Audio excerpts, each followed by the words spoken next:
The hosts feel it would be a little unkind to present this podcast without just a word of friendly warning. We are about to unfold the story of Frankenstein, a man of science who sought to create a man after his own image without reckoning upon God.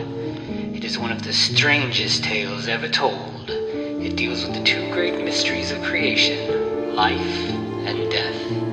I think it will thrill you. It may shock you. It might even horrify you.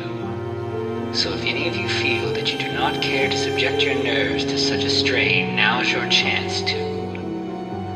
Well, we've warned you.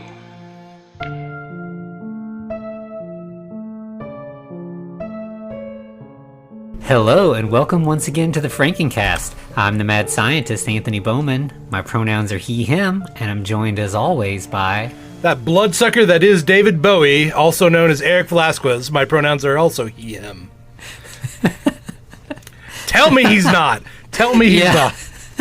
Yeah, I think you're onto something there. Right? Every time I saw the Great White Duke, and I'm like, okay, that's the era that we're in. Yeah, so, last week we had our, 1 year anniversary kind of celebration.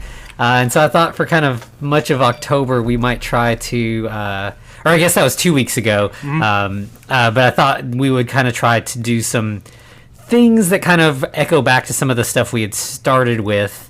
So, one of our early movies was, of course, Abbott and Costello meet Frankenstein. Yeah.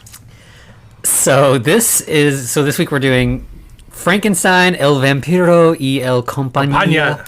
Compañia. Or Frankenstein the Vampire and Company. Yeah. Which not, is not Abbott and Costello.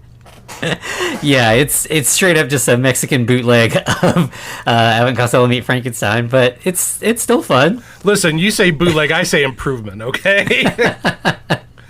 I mean, this was made 14 years after Abbott and Costello meets Frankenstein? So yeah, I think around Yeah. And it's it's interesting because they definitely follow a lot of the same plot beats, but the things that they choose to change do make a big difference in what the story's telling. So, it's not just there's the famous sort of the Mexican Dracula, which is literally just the exact same movie with a different actor. Well, heck, it was filmed even at the same set and at night versus daytime, right? Yeah. Yeah, and that one's interesting because there is some stuff with just camera angles that kind of tell the story differently, but it's still literally the same script. Mm-hmm. Here, this is a unique script that's just it's basically a new adaptation of the original source material, I guess. But it's still pretty fun. All right, so let's go over a couple things real quick. Let's go over a few of the actors because the actors and actresses in this film they're wild. Okay, first we got Manuel Loco Valdez, who plays Agapito. Loco is very appropriate. Yeah. He's in this one, Abbott and Costello. It's very much a duo. You have the one who's the more funny, but it's pretty. They share the spotlight. But in this, Agapito is definitely the star. Yeah. Paco is definitely his straight man, but it is mostly Agapito's movie. Yeah. And speaking of Paco, we have Jose Ojon. By the way, I caught that off the bat, and I'm like, Big Eyes? What? What are we talking about, Big Eyes? What a name for a person. Jasso, playing Paco, as we mentioned. Then we have Marta Elena Cervantes playing Miss Socorro. Then Noria Verien as Doctora Sofia. Then we have Robert G. Rivera as Dr. Chon Chon. By the way... Did you look up Chon Chon? No. Okay. You should do that later. Okay. Mm-hmm. Yeah, the name definitely struck me as funny, but I did not think to try to translate. There's a lot of this is actually there's a lot of dirty humor in here, and I'm for it. But Chon Chon is the act of it's getting action. Okay. Yep. So there's a lot of action in this movie as well. Yeah. All right. Do we want to go over who plays our Alberto Villanueva as Frankenstein. And then let's talk about El Vampiro, Jorge Mondragon. Okay. Yeah, okay. And lastly, we have Joaquin Garcia Vargas as Detective Hercules Boroles. I enjoy this character way more than I should. Like, he could easily be annoying. Oh yeah. But yeah, he's really the only like unique, like completely unique addition to this versus the Abbott and Costello one. And it's definitely a welcome addition. Like he's a lot of fun. Oh yeah. So let's get into this bad boy. So we open up at the architect Jorge Lavalle's office, and did you notice there was like a weird Annabelle doll in the background? Like I'm sure it was something else, but it was like a sexy Annabelle, and that's weird to me, and I don't like it. Yeah, I don't know what the deal is with him being an architect because like it's a wax museum.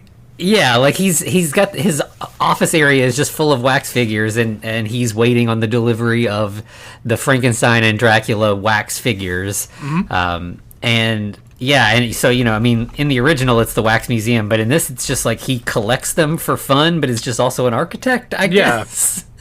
I mean, don't you know architects who collect weird things? I guess I don't know. So yeah, he's telling his secretary that he's waiting on this delivery of these two wax figures. This is Senora Socorro, and he's like, "Can you go pick up these two figures?" They're at the baggage handling place that we've seen from the previous movie, and specifically they're in coffins, which that's a weird thing. He does say that. And she's like, "Okay, sure, I'm the secretary. This is what I do. I just run errands." So she heads out, and as soon as she leaves, he gets on the phone and is talking to someone. We never hear the person on the other side. We never really get to know who they are. But he's like, all right, I tricked her. She thinks they're wax dummies. She doesn't know that it's the real Frankenstein and the real Dracula. Right. Who's he telling this to? Yeah, I have no idea. Because it like comes up again like later. But yeah, we never find out who this. I don't know if it's like, it almost feels like it's like a Moriarty or something that's like he's like reporting back to, but we just never get to find out who that is. The true mastermind behind the whole thing. Yeah, Dr. Jekyll and Mr. Hyde. No, I don't know. That's like the dark universe, Yeah, for real. Yeah, that would be interesting. But so then we just cut to the baggage handling place, and we've got Paco who works there, and his cousin Agapito shows up and just like basically asks for a job because he got fired from his last one for mysterious reasons. Yeah, and as this goes, you'll be like, oh yeah, I see why he would get fired from pretty much any job. Yep. But it turns out he's in luck because one of the women on staff is getting ready. She's getting married and going to be leaving. So, there's going to be a position open. Right. But of course, the joke here is that her husband's right there, but he doesn't acknowledge anyone because he's blind in one eye. He has one leg. And the final joke is, oh yeah, he's also deaf. So you could say whatever you want about him. And that's why she married him. Yeah, Paco is just like, or not Paco, Agapito is like talking shit about him, and he's just like, "What are you doing with this old one?" Oh, and he even mentions that he's dark skinned, which seems like colorism is a thing in Latin America. Yeah, oh for sure. I feel like and that's definitely because of like white people engender racism within minorities by say, well, like you're a paler version of colored, so we like you more, and that is that sticks, and that's terrible. But yeah, I mean, like you said, it becomes a part of the culture. But yeah, so this guy, they're just like, and he's twitchy. Yeah. And so yeah, just Agapito is like, why are you with this guy? He's got all these terrible maladies. And then she's like, you don't have to whisper. He's deaf too. Right. And it's like, the money. That's what she's there for. Maybe he has some, or there's life insurance. I don't know. Yeah, presumably. So then we cut away to Dr. Chon Chon. He's arrived at Dr. Sophia's house. He wants to speak to her. So the butler kind of like shows him in, takes him down to her science lab. Yeah, it turns out they're going to work together on something. They're trying to get rid of these monsters that have arrived. Yeah, and it's like she's got a really nice in I kept so like, you know, in the Abbott and Costello, when the Dr. Sophia type character is a villain, like right out of the gate, you know, and she has another doctor who's working with her who's also a villain. Right. But here, yeah, you have them that are like, we're working on tracking the monsters down to rid the world of their menace. Exactly. So there's a little extra tension there that's kind of nice. Yeah, and so it's nice to see Sophia as a good guy for once, right? Yeah. And so, yeah, she agrees. She's like, yeah, let's get on this. We're going to do this. And then it cuts away, and we meet, as you mentioned earlier, Detective Hercules. We immediately know he's a detective because he's reading the newspaper with a magnifying glass. This dude is straight up Inspector Clouseau, okay? He's a Latin American Inspector Clouseau. Yeah. He's just like every stereotype you can think of like a cartoon detective. That's this guy. Yep, pretty much. And Dr. Chan Chan shows up there and is like, hey, you know, you're a detective. I'm looking for some missing items. I thought you might be able to help. There are these 2 coffins. And he's like, coffins? You know, is this a murder? What's going on? And he's like, no, there's no murder, but there are some bodies inside. They're alive, though. Right. And I believe there's also a confusion of some words, but like the word for coffin almost sounds like chicharrones. So, yeah, he's like, hey, are we going to make some chicharrones as well? Yeah, there's some really good, and surprisingly, like, I found this from, like, this company that, like, manually does subtitles for non-subtitled films and releases them. Like, this is, I don't think this has an official release in America, but, like, they do a pretty good job of, like, noting these sort of, like, jokes within the Spanish so that you can kind of understand them even if you don't, you know, speak Spanish. Yeah. There's another one that'll come up later that I thought was pretty good. But yeah, so the detective's like, those fools? And he's like, why are they fools? And he's like, well, if they're alive and they're in coffins, they're not very smart. I mean, he's got a point, right? Right. And Chan Chan's like, no, you know, they're undead. It's Frankenstein and a vampire. And in this, they keep saying the vampire. So right. It's not Dracula. It's the vampire. Yeah.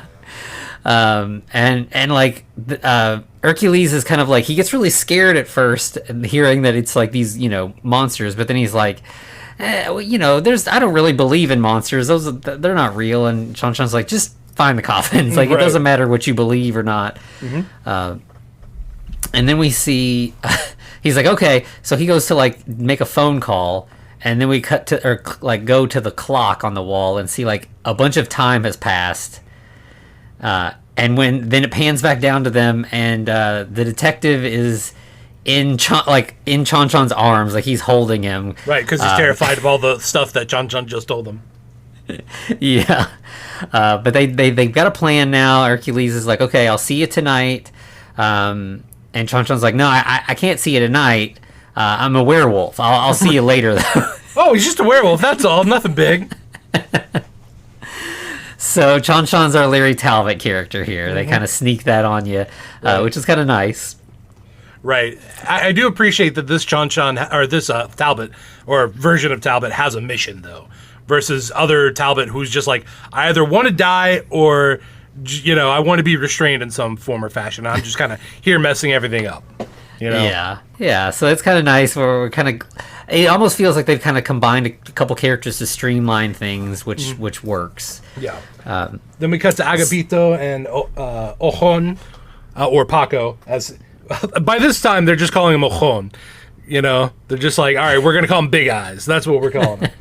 And it's not till later that they actually give him a real name. Yeah, it like I didn't catch that it was Paco until like I looked in like on IMDb pretty much. Right, yeah. He pretty much calls him that one time, and I'm like, oh, that's his real name. Okay, gotcha.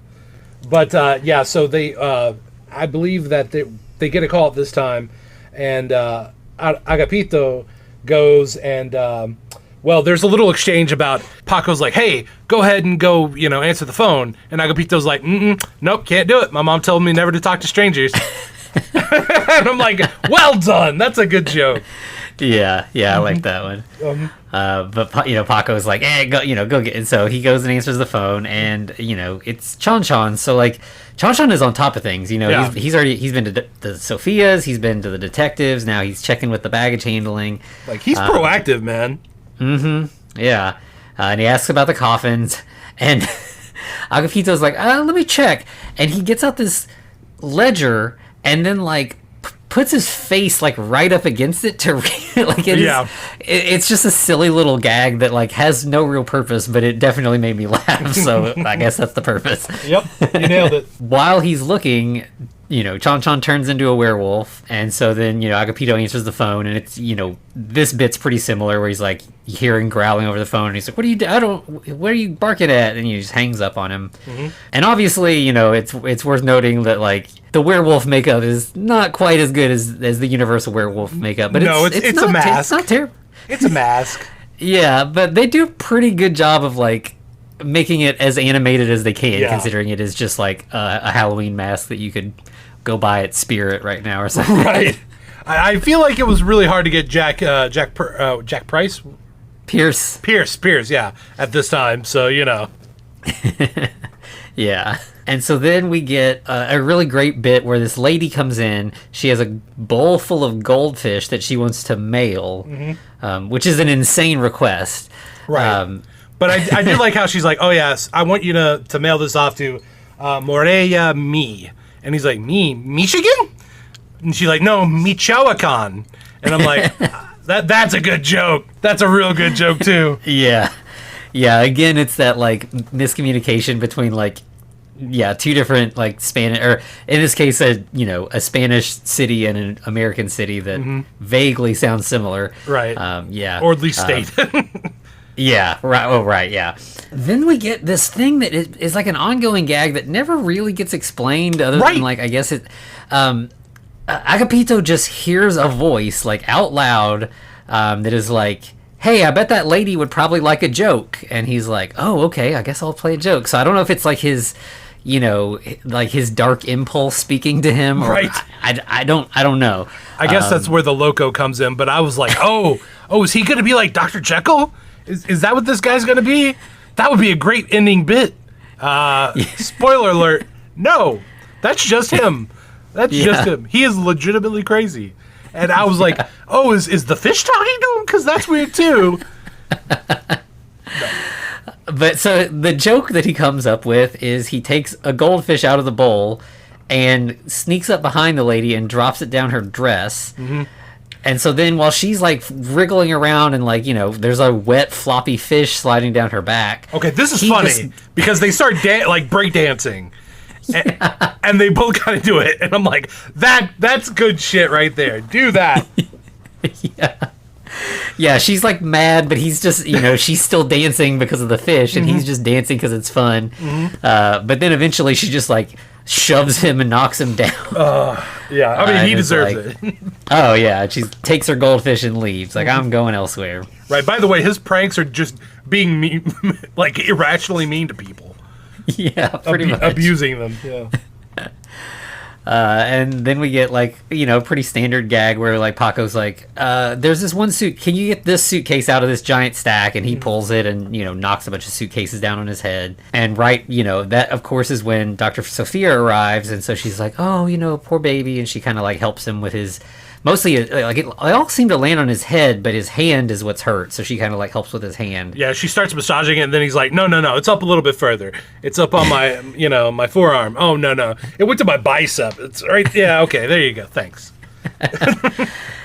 And the weird thing is, like, she's in this scene and then, like, ends up leaving in a little bit, and there's never really an explanation for why she was there. Like, she just shows up, helps him with his injury, and then leaves, basically. Well, yeah, I mean, she runs into Miss Socorro at this time, too, who comes in, like, right after the massage happens. And yeah, so they do get a nice little run-in, but, like, yeah, I'm not sure what led her to be there in the first place. Yeah, other than that they just needed her to be there. Right. I mean, it was maybe there was a mention of coffins, but I don't think so. I think Sophia just showed up to leave. Yeah.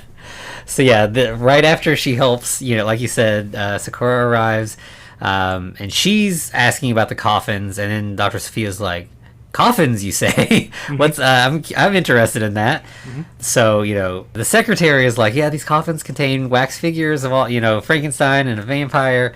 And Sophia's like, okay, yeah, but she takes off. So she's like, all right, I'm on a trail here. This is good, but I need to dig into this elsewhere for the time being.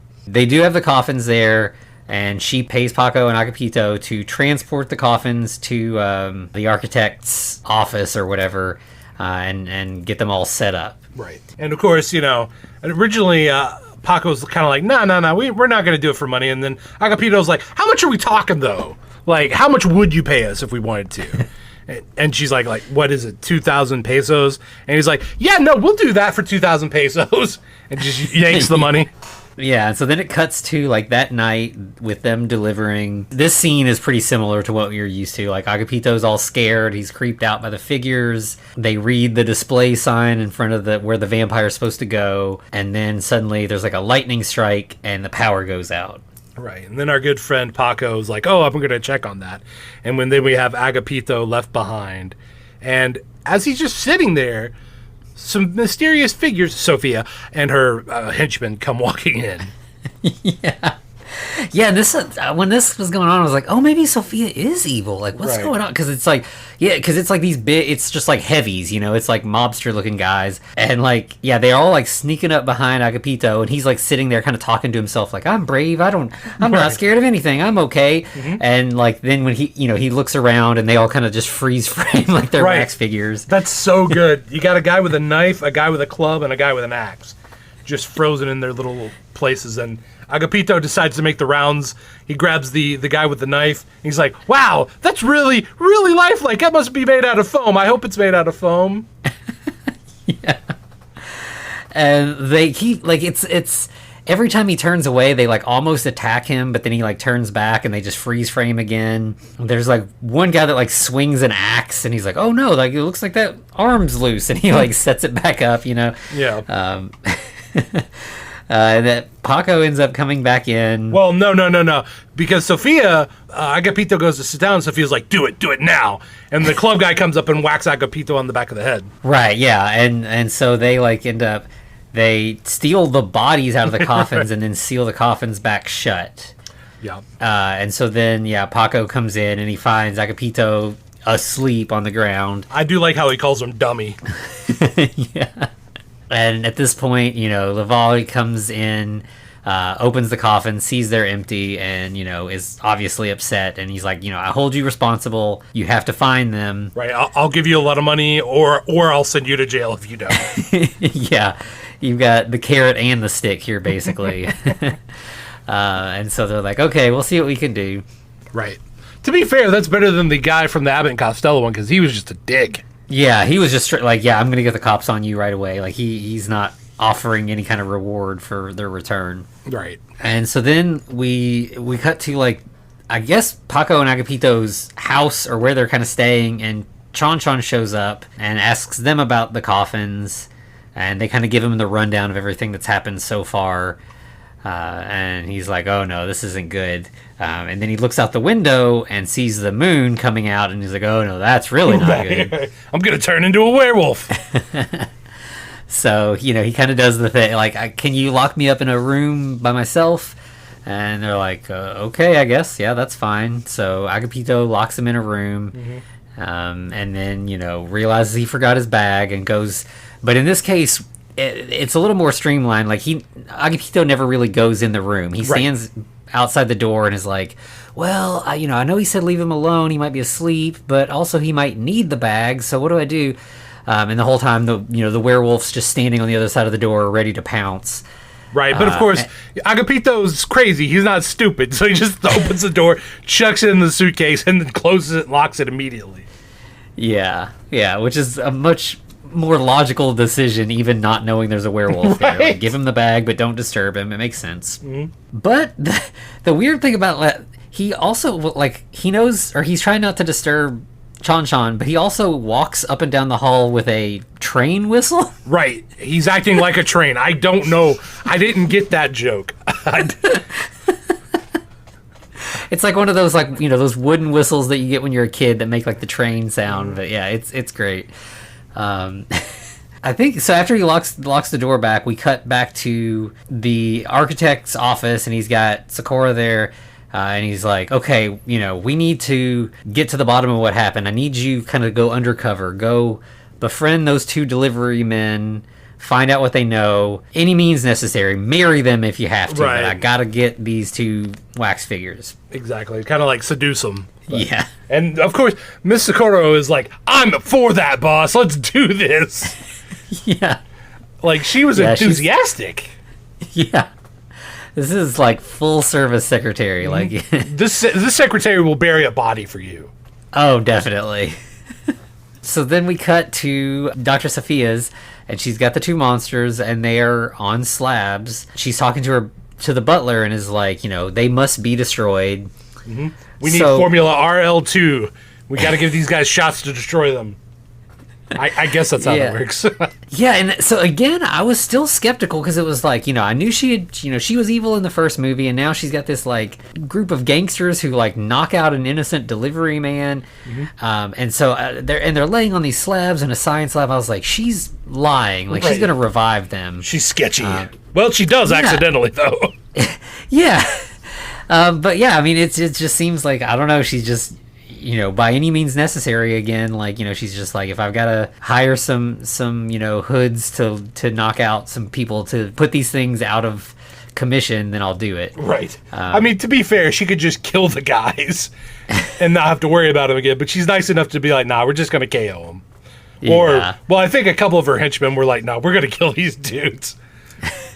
But yeah, so it ends up that, like, the vampire ends up waking up, and so she like screams, calls for help, but before anybody arrives, the vampire does his. Wait! You're saying vampire? I think you mean Bowie pyre. Yeah. This is not not a Lugosi and not a Carradine vampire. It is a stylish, new wave vampire. Right? In the 60s. This truly a vampire before his time. Yeah. A couple hundred years. And, he does the glamour, hypnotizing her. Yeah, he does the glamour. You're right. That must be where the term glam rock comes from, right? This guy inspired a whole new generation. He inspired the 80s. But yeah, so then the butler does show up from hearing her scream, but the vampire is able to hypnotize him as well, and so now he's got the science lab on lockdown basically, and is like, okay, I need you to go find me a more obedient brain so that we can put that into Frankenstein so that I can use him to conquer America. Right. Well, Dr. Sophia knows one. She knows the perfect brain, a docile brain. Almost an idiot, you might say. Right. I love it. So, yep, of course, she goes to see Paco and Agapito and immediately starts flirting with Agapito and asks him out. And obviously he's interested. And Paco's like, what does he got that I don't? Right. What are you doing? But and she's like, he's got a docile brain. Yeah, that's it. She just flat out says it. It's like, that's a good thing, maybe. I don't know. Maybe some people are into that. Yeah. So she leaves, and, Paco's kind of like, he's jealous. He's kind of complaining about this. And then, of course, Socorro arrives, and she also just asks Agapito out. Yeah, she's like, hey, let's go to dinner, Let's. And by the way, this is the horniest version of this story that we've seen so far. Because they are smooching all up on each other. Yeah. And she, like you said, she asks him about the dinner, and he's like, sorry, I'm broke. And she's like, that's fine, I'll pay for dinner. You, yeah. And then he kind of swoons in her arms, that's funny. That's nice. Yeah. He's like, wait, and I'm going to get to go on a date and get free dinner? Sure, right. Absolutely, I'm down. Now, when Miss Socorro leaves pretty much right after, Paco loses his shit. He's like, what the fuck? You are doing some magic bullshit. You've got a charm, you're doing something. Yeah. What is this? He's like, you better give me one of those girls. Right. Which, that's a callback. Give me one of those girls from the Abbott and Costello movie. So. Yeah. While he's all upset about that, Agapito hears that voice again. And he's like, Paco deserves a joke to cheer him up. Right. And so this joke is he just gets out a pair of scissors and cuts his tie off. Right, yeah. He acts like he's going to tie Paco's tie because Paco's getting ready to go do something. And he's like, nope, I'll just snip it off right here. And he's like, what the fuck, man? Yeah. Yeah, there's like, so he's just like, fine. So he like, puts on a different tie and leaves. And they're like, oh, we got to go check on that guy that we locked up in the other room. So they open the door, and of course, the room is just wrecked. And they're kind of looking around like, what happened in here? This is crazy. And then Chan comes out from like a bathroom or something. He's like in a further back, offset. And he's like, hey, well, I'm a guys. werewolf. Yeah. And they're like, what? And he's like, yeah, that's why I had to be locked in. That's why I trashed the place. I'm a werewolf. I want to die, but before I do that, I got to rid the world of other monsters. So there's a Frankenstein and a vampire, and I need your help. Right. And they're like, okay, that's a lot of information to get dumped on us out of nowhere. All I'm saying though is I appreciate this over Larry Talbot. Okay, like I like Larry Talbot, but he's a sad sack. And this Chan is like, nah, we're getting shit done before I go. And Larry Talbot has like a bad habit of like not telling people what they need to know until it's too late. Yeah. But Chan is like, I will put this all on the table. I don't care if you believe me or not. I'm a werewolf. There's a vampire. There's, we got to stop them, And at first they're like, we don't want anything to do with all this craziness. Like, whether you're telling the truth or not, sounds bad. We're out. Well, he's like, I'll pay you. Yeah. And yeah. Paco and Agapito, money talks for sure. Like, They are easily swayed by some money. Yeah, I mean, they got their priorities, I guess. And so then we see later, and it's Agapito going to Sophia's house for their sort of date, but he's bringing along Paco and Miss Socorro. Again, we're ending up in this sort of weird thing where, like, it's he's got two dates at the same time, but they kind of both know and they kind of both don't care. Right. Mostly because they're not really that interested in him, actually. Right, they're just trying to get out of him what they need to get out of him. Yeah. So Sophia's like, why aren't you all dressed up? This is supposed to be a masquerade ball. And they're like, oh, we misunderstood. So Sophia's like, well, Miss Socorro, come with me. I've got other costumes. I can get you all set. I'll find something for you. So they leave. And then we get like Paco and Agapito are kind of like walking around the house like, soon this will be mine. Right, yeah. Like, Agapito's like, I'll be rich and then I'm going to kick you out. And I'm going to show people like me how I'll treat them when I get rich. Going back to Fry from Futurama. Yeah, like Agapito's like pouring himself she's got this big liquor cart. He's pouring himself a drink, and he's like, Paco, you can just have water. I don't want you drinking my booze. Right, don't drink my booze. And when I own this house, I'm going to kick you out and sick my dogs on you. Okay, that's a cool thing to say to your cousin. Shit. Yeah. Then, like, the phone rings, and it's Chan who is specifically calling for them. Right. I think in the original, like, Talbot calls to warn, like, the doctor, but they just happen to answer. But in this case, he's specifically calling Paco and Agapito. He knows they're there. But Agapito answers that he's Ivanho Godinez. And I'm like, what is that a reference to? I couldn't find it. I did not catch it either. I was just like, what? Yeah, it must have been a very subtle reference from the time and the place that we're not privy to at this point. Mm-hmm. But so they're like, yeah, he's like, the monsters are in the castle. You need to search. So they're like, okay, we're not really excited about this, but all right, we'll try. Yeah, and they come up with the most foolproof way to figure out exactly where the monsters are. They play eeny, meeny, miny, mo.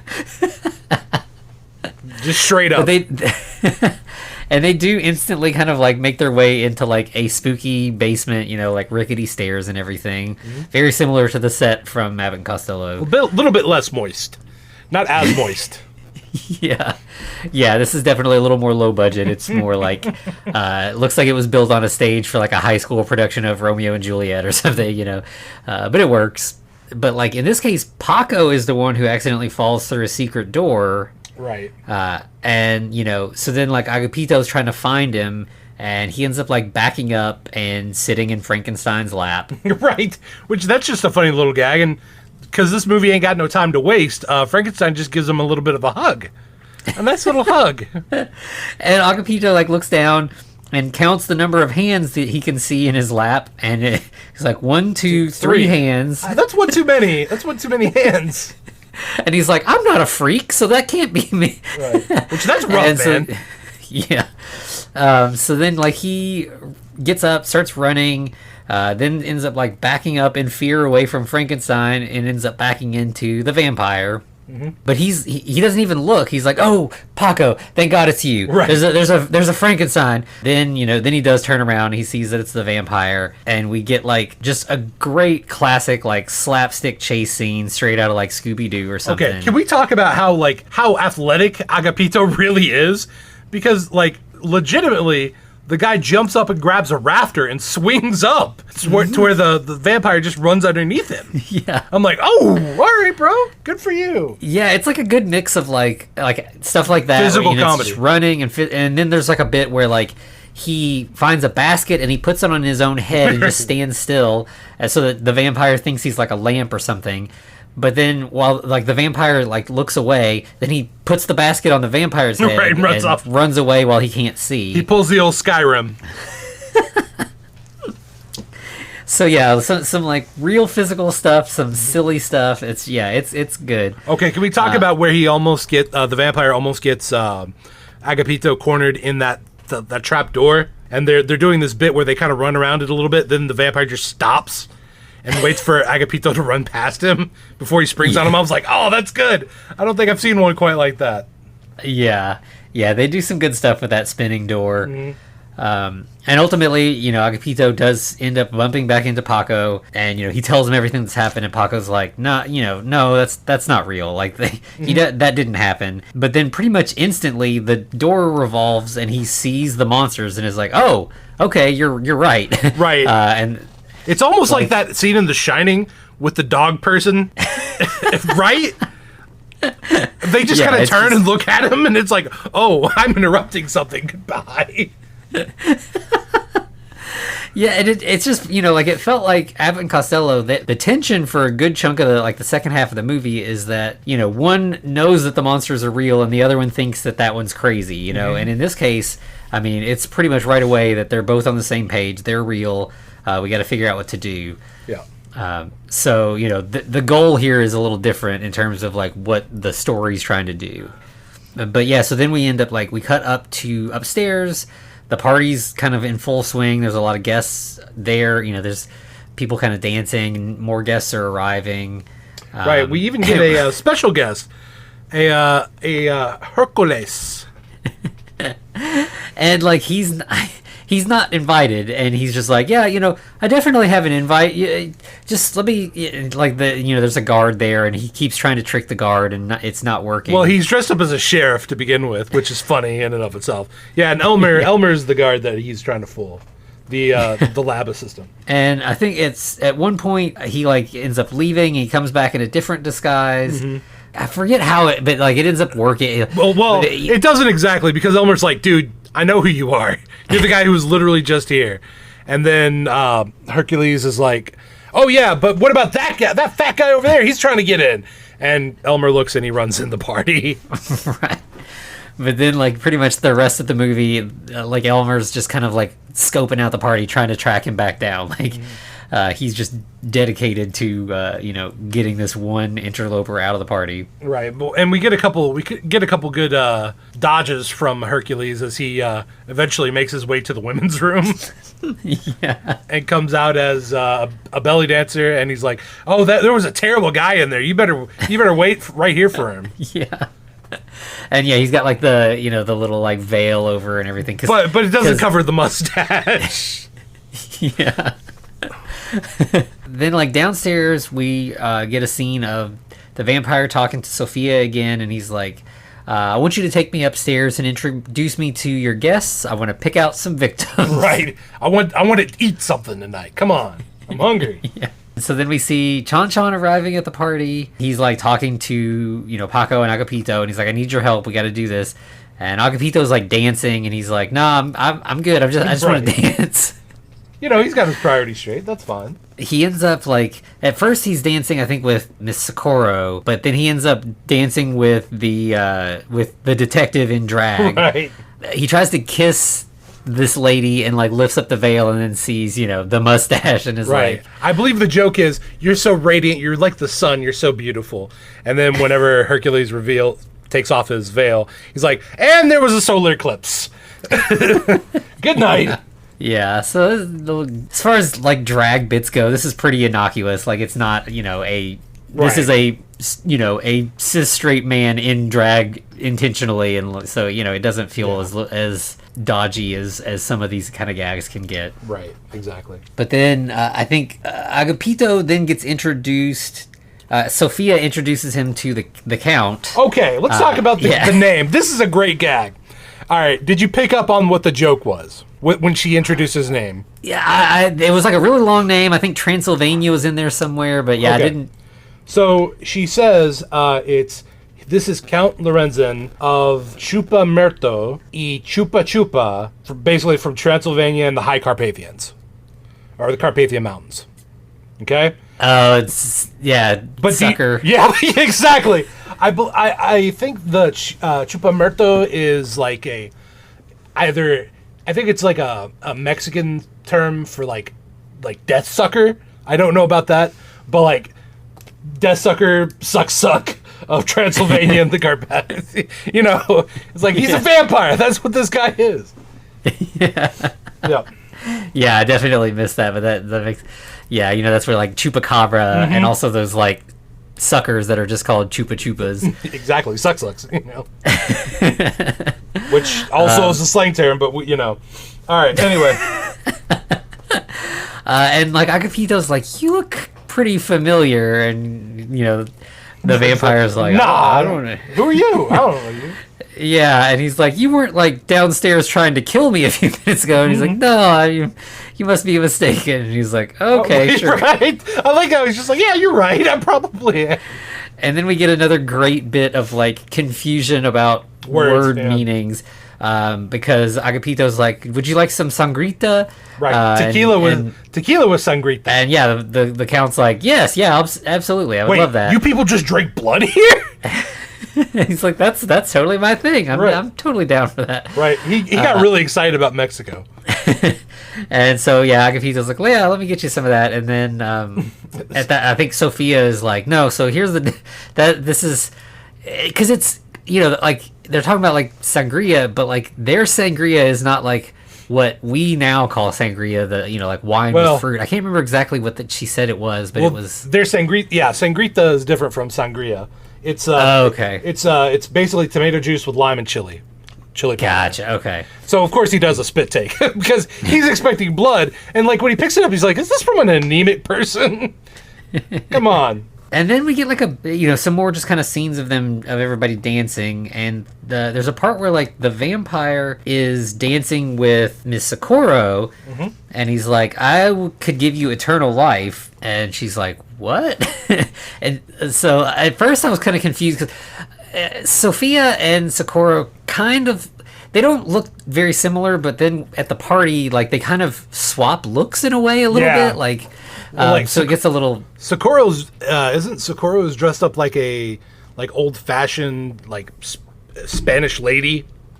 And she's in like black lacy stuff, but like I think she's got a wig or something. Her hair's different at least. It's like it looks darker and it's kind of done up differently. Right. So it kind of makes you confuse her for Sophia, or it did me at least. But he is. So it is the vampire talking to Socorro here and offering her eternal life. But then we cut to this extended bit that is just completely unique to this film and is like it's really good. It's really good.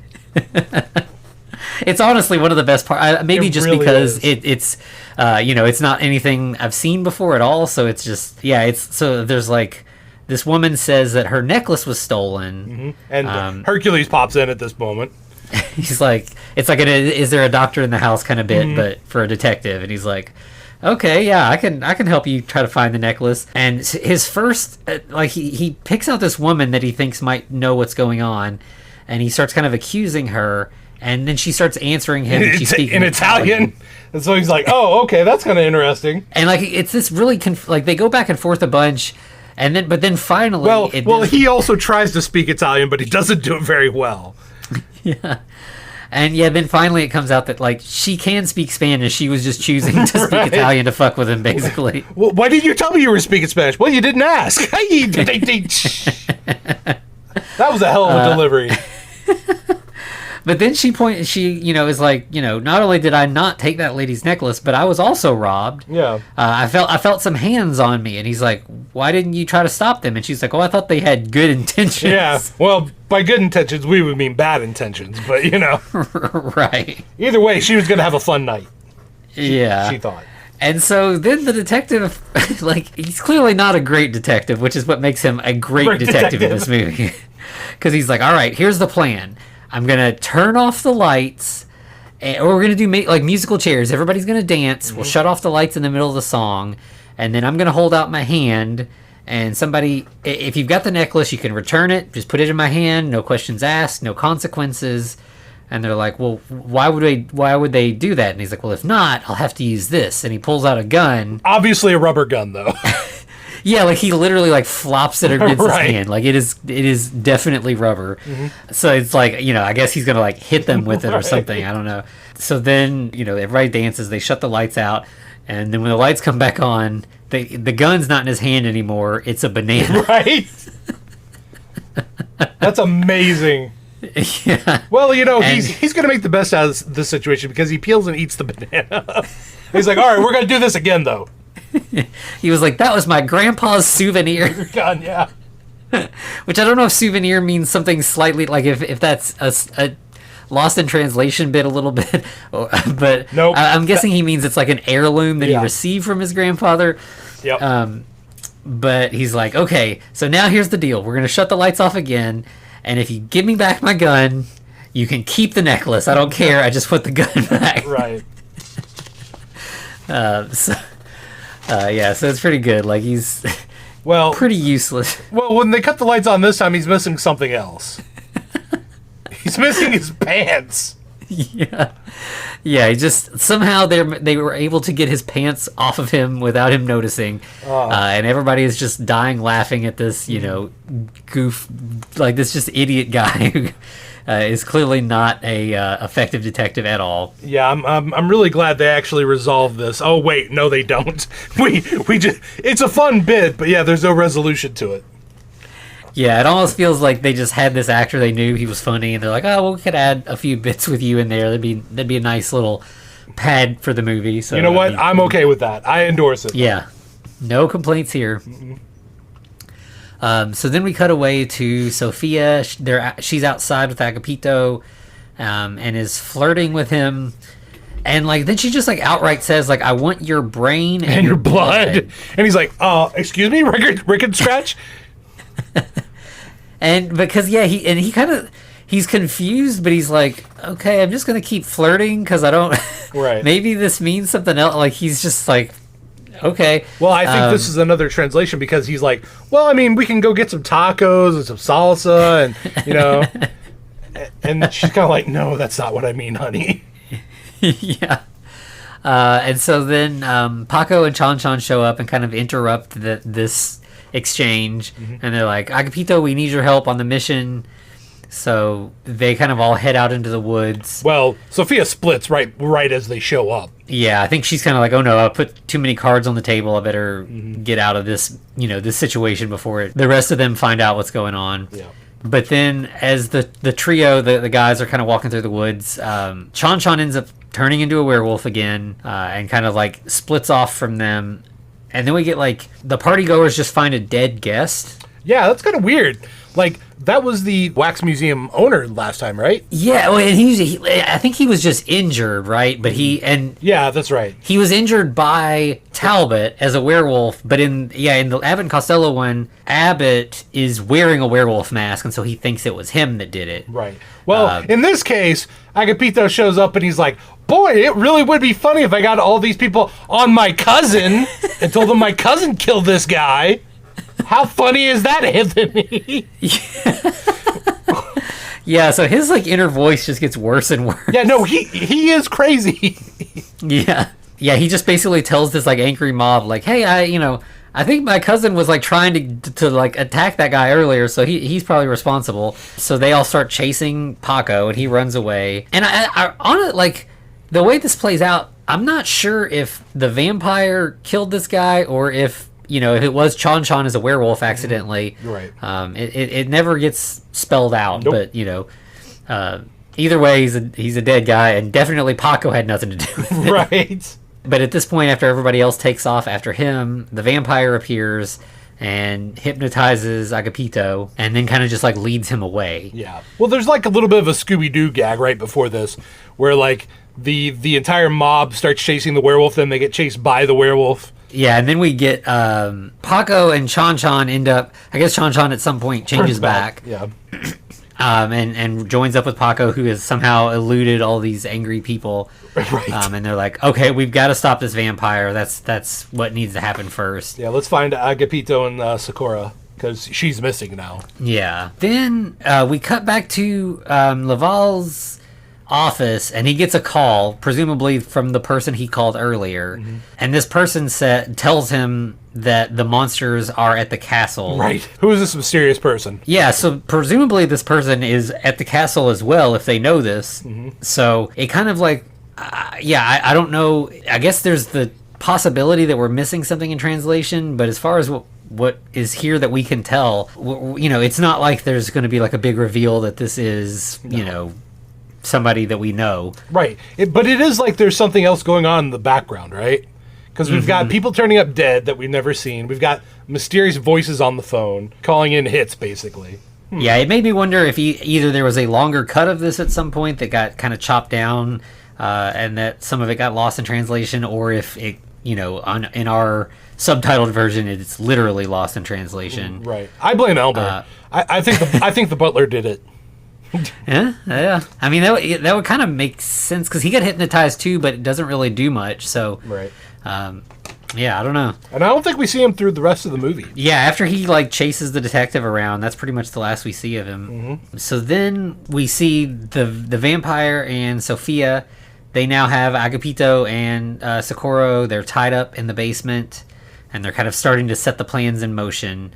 They're gonna remove Agapito's brain, and he's like, no, you don't want my brain. It's no good. And they're like, no, you got a perfect docile brain. And he's like, no, my brain's a rebel. I'm a rebel without a cause. Right. And then we get the idea is basically, don't worry about it. First, we're gonna transfuse your blood into the monster, and then your personalities are gonna switch. Then the brain will follow. Yeah, which makes no sense, but sure. Right. Okay. We'll go with it. So they start the transfusion. And then Paco and Chan arrive, and kind of like scatter everything. So then Agapito and the Frankenstein monster both kind of wake up simultaneously. We also get that funny little gag where Sophia's trying to like lobotomize Agapito, but every time she goes in for the mallet strike, he raises up. He's like, wait.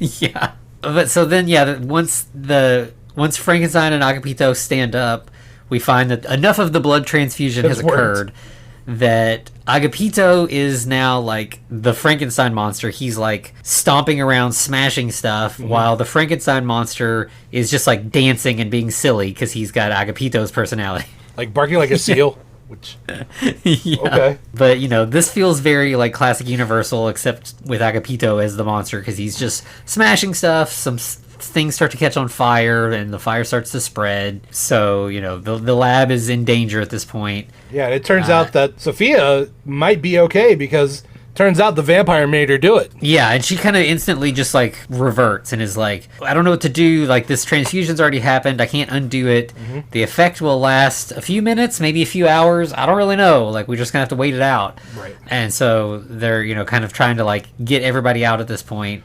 Well, we get a little bit of a hectic moment because I believe Agapito as monster kind of disperses the party, and then we have Socorro and Sophia running off and Paco running in the other direction. But at this time, also Labaye arrives, and they run right into him. Yeah, so it's Sophia and Socorro that run into him, right? Mm-hmm. And he starts threatening them. He pulls out a gun. Yeah, he's like, I'm going to kill you, but tie up loose ends. Yeah. Okay. And then he gets like hit, or like we hear a gunshot, and it's like, oh no, he shot one of them. But then no, the gun's knocked out of his hand. Yeah, and it's the detective Hercules, who I guess has a real gun now instead of the rubber gun. I don't know where that came from. Right. Yeah, and then he's like, all right, I got our guy. By the way, I like that he in the end he does come off competent. It's like, I was playing the fool the entire time and you fell for it. Yeah.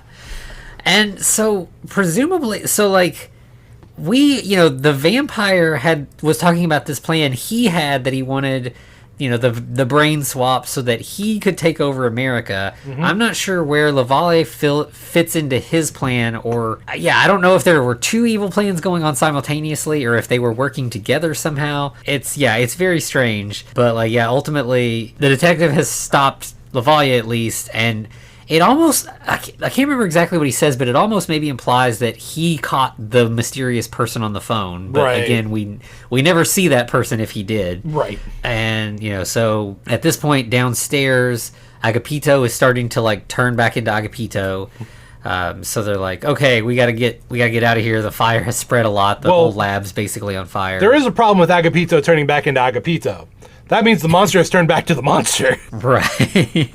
So, of course, the monster's after them, trying to corner them, but they manage to kind of, dodge around him and get out of the burning lab. But now they're in, the hallways where we were earlier, and we just get another extended sort of, slapstick chase scene where you got Frankenstein, the vampire, the werewolf, right, and Paco and Agapito all kind of running back and forth and, jumping over things and bumping into each other. And by the way, I love the gag where Agapito, the monster has, Paco cornered, but Agapito just runs up behind him and starts tickling him. I'm like, okay, that's pretty damn good. Yeah, it's very silly, and it's a lot of fun. But by this point, the building is way on fire. Everywhere that they're running around, there's fires in the background. Yeah, this scene gets a little tense because it's oh no, these people could die. Yeah, and in fact, so finally, we get Chon as werewolf, knocks the vampire down and I think he stakes him. Doesn't he get bit right before he does this? I think so. Yeah, I think the vampire clamps onto him and he kind of falls down with the vampire underneath him. Right. And then manages to stake him. And then poor Frankenstein just gets caught on fire. Yeah. So it seems so then we cut to outside and there's Paco and Agapito, Sofia and Socorro, and the detective and Lavalle are all outside safe. And the detective's I captured him, he's the bad guy, everything's fine, problem solved, case closed. Right. Well, Agapito has one final prank to pull, as basically the girls kind of they pick their guy. Sofia chooses Agapito, Socorro chooses Paco. Yeah. And so he's oh, Paco, your shoe's untied. Yep. And while Paco's bent over to tie his shoes, he just pushes on his butt and makes him fall face forward into a mud puddle. If I had this guy as a cousin, I would have shot him. Yeah. And so, then Paco stands up, he's just full face of mud, and everybody's laughing. It's they're having a good kind of end of the episode laugh, right, including Lavalle, who's arrested. Right. He's laughing at this too. No, the only one who's pissed is Paco, of course. Yeah. And then we get the, fiend in, the end. And yep. Yeah, so I feel specifically because humor is a little bit more cultural and a little more subjective, it makes perfect sense that a movie like this would exist. Right. Some of the jokes in Abbott and Costello Meet Frankenstein, even if they're redubbed into Spanish or, translated with subtitles into Spanish, some of that stuff is going to get... Yeah, and there are bits that you were catching little bits that I wasn't, just being more familiar with the Spanish and everything, and there's some of those little bits that are about sangrita and blood, and right? Stuff. And if you don't know that means blood, you're gonna miss that, and it's hard to get that into subtitles. But man, the jokes, they were there if you could get them. Yeah. So it makes sense that this would be a movie that every culture would want to kind of put its spin on. And I'm sure it was a lot of fun, and I'm sure that the more Spanish that the more fun you're gonna have with this movie, because you're gonna be right there with them. Oh yeah, whereas 100%. We're kind of through a second layer of translation. Yeah, pretty much. But I will say this, if you're gonna do a remake, do it like this. Add something new to it, change some things around, but keep the original feel of the show or the movie, like we did with Abbott and Costello. It was a comedy all the way through. I mean, don't get me wrong, they've updated it to the times, and like I said, there's some horny moments here and there, but yeah, the jokes were popping. Yeah, it is really nice to kind of take something and not just, shot for shot remake it, but like, close enough. Spin it for your culture, but like have the beats that we love. But then, also, like we said, like the detective was like a whole unique storyline, and it was a lot of fun. Yep, 100%. And you know what else? You know what we didn't get? We didn't get an abrupt ending. No, yeah, the sort of last button with the last joke and the laugh and everything. Yeah, right. I mean, it ends pretty great. Mm-hmm. I don't know. This might be one of my new favorites, Anthony. Good. Yeah, I'm glad. Like, this was one that obviously I had never seen, and I was excited to track it down. Mm-hmm. I'm glad that I'm here for this. It's made my life better. Good. Yeah, I enjoyed it as well. So I'm glad. Hopefully, some other people who haven't seen this might track it down as well. Like, I think it's definitely worth your time. Mm-hmm. Oh yeah, easy. And in a similar vein, so next week we're gonna kind of continue, and we'll see if it works as well again. There's another different culture remake of Having Costello Meet Frankenstein. This one is called Ismail Yasin Meets Frankenstein, or sometimes I think it's called Have Mercy. It is an Arabic language remake. So we'll both be in the dark on this one. yeah, and again, this is another one that I have not seen, so it will be interesting to see what that culture does with it. And again, it sounds like with it just being one person's name meets Frankenstein, it might be a little more like this, where there's a singular character. I assume there will still be a straight man, but I don't know. We'll see. Maybe not. Interesting. Yeah. So it seemed like fun to do these back to back and see what two different cultures do with this sort of like classic movie that we talked about about a year ago. Mm-hmm. Yep, absolutely. Fair enough. All right, Anthony, where can they find us? So you can find us on Twitter and Instagram at the Frankencast. You can find us on YouTube. You can email us at thefrankencast@gmail.com. And you can also find us at patreon.com/thefrankencast, where we've been getting up to some real weird stuff lately. Yep, so, sure have. It's a dick in a tube. Never going to stop that now. Yeah, so, obviously we're never going to stop doing, but like we're going to keep doing what we're doing here in the main feed, whether you can join us on Patreon or not. But but you're missing out on a lot of fun over there if you're not joining us there. Yeah, absolutely. And also shout out to our patrons, Santos Medranos. We've got Hayden Orr. We've got John Howell. And I'm missing, and Kramer, our new patron, Kramer. Yeah, Kramer, my brother-in-law, just jumped on the Patreon. So thanks, thank guys. you. So nice to have family there. So yeah, all right. Join those guys if you'd like. We'd love to have you, and if not, you know the drill. Rates and reviews are also very welcome, and just any kind of engagement. We'd love to hear from you. Absolutely. Wherever you're comfortable reaching out. Yep, and we're always there. Mostly on Twitter and Gmail, of course, but we'll answer you wherever we see you. Yep, absolutely. All right. Well, in that case, to be continued. Looks like you survived another episode. The Frankencast is a production of FCR Media. It's hosted by Anthony Bowman and Eric Velasquez. Follow us on Twitter at The Frankencast, or send us a letter at thefrankencast@gmail.com. Our cover art is by Amanda Keller. You can find her at Keller Illustrations on Instagram.